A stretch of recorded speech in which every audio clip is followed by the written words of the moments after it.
Assalamualaikum warahmatullahi wabarakatuh.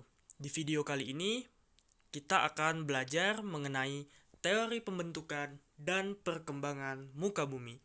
Nah, sebelumnya kita telah membahas mengenai teori pembentukan jagat raya dan tata surya. Pada kali ini kita akan membahas teori perkembangan muka bumi.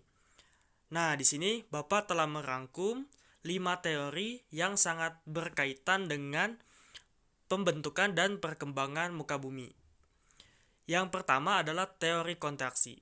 Nah, tentu kalian masih ingat bahwa ketika pembentukan tata surya dan jagat raya, bumi kita itu dalam suhu yang sangat panas. Nah, di dalam teori kontraksi ini yang dikemukakan oleh Descartes tahun 1596, dia menyatakan bahwa bumi yang awalnya panas lama-kelamaan akan mendingin terus-menerus.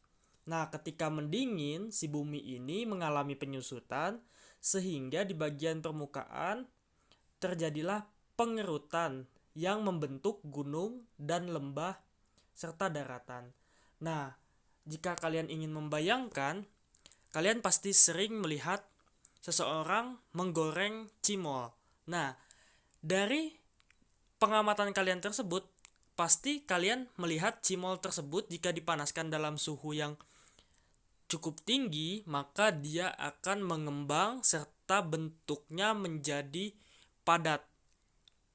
Nah, ketika cimol tersebut sudah lama dingin, maka dia akan menciut atau mengecil serta menyusut dan bentuknya pun menjadi lebih mengkerut. Nah, sama seperti bumi kita, pengerutan inilah yang kita kenal dengan teori kontraksi sehingga terbentuk relief-relief seperti gunung, lembah, dan daratan.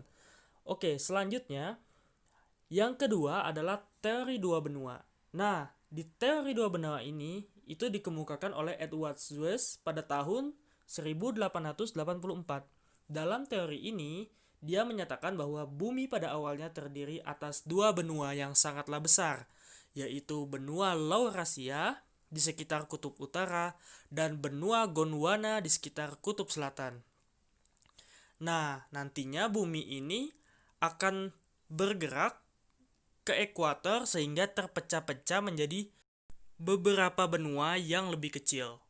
Nah, di mana Laurasia terpecah menjadi Asia, Eropa, Amerika Utara, sedangkan Gondwana terpecah menjadi Afrika, Australia, dan Amerika Selatan.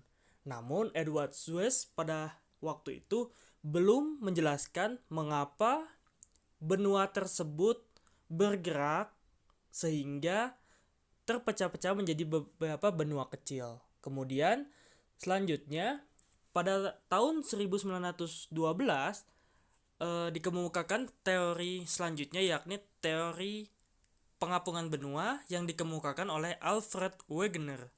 Teori ini menyatakan bahwa pada awalnya bumi hanya ada satu benua yang sangat besar disebut Pangea.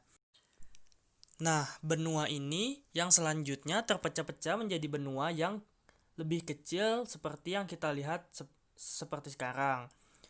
Nah, Alfred Wegener dia menemukan bukti-bukti dari teori yang ia cetuskan, antara lain adalah terdapat kesamaan yang mencolok antara garis kontur pantai timur benua Amerika Utara dan Selatan dengan garis kontur pantai barat Eropa dan Afrika, sehingga dapat ditarik kesimpulan bahwa bahwasanya dulu seluruh benua merupakan satu benua yang sama. Kemudian yang kedua, dia menjelaskan bahwa Samudra Atlantik menjadi semakin luas karena benua Amerika masih terus bergerak ke arah barat.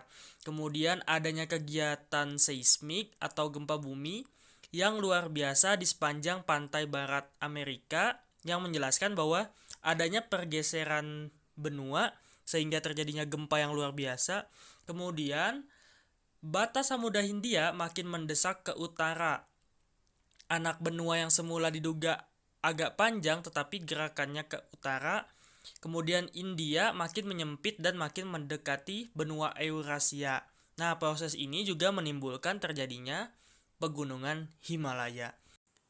Nah, selanjutnya ada teori yang keempat, yakni teori konveksi. Teori ini dikemukakan oleh Arthur Holmes dan Harry Hess, serta dikembangkan oleh Robert Diez.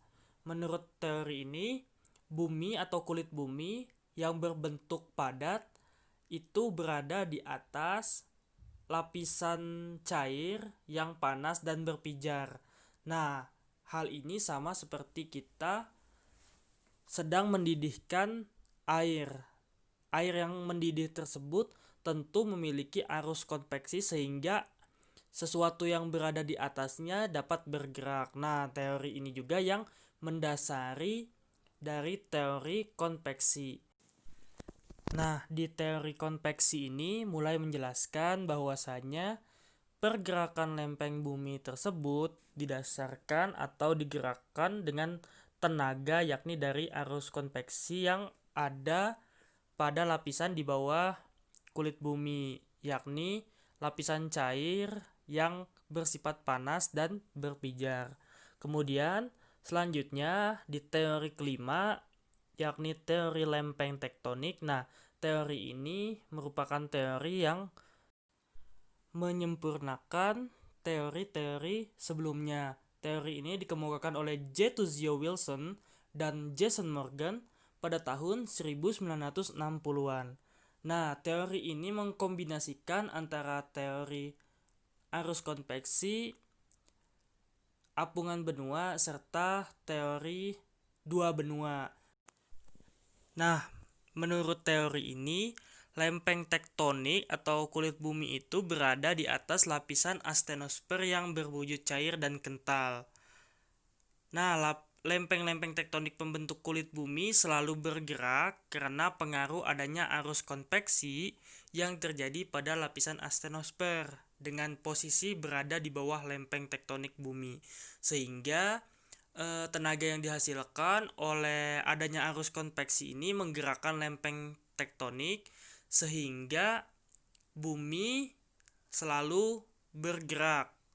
Kulit bumi tersebut selalu bergerak secara dinamis. Nah, mungkin itulah teori-teori dari pembentukan dan perkembangan muka bumi. Lebih dan kurangnya mohon maaf, Bapak akhiri. Wabillahi taufiq wal hidayah. Wassalamualaikum warahmatullahi wabarakatuh. Semoga bermanfaat.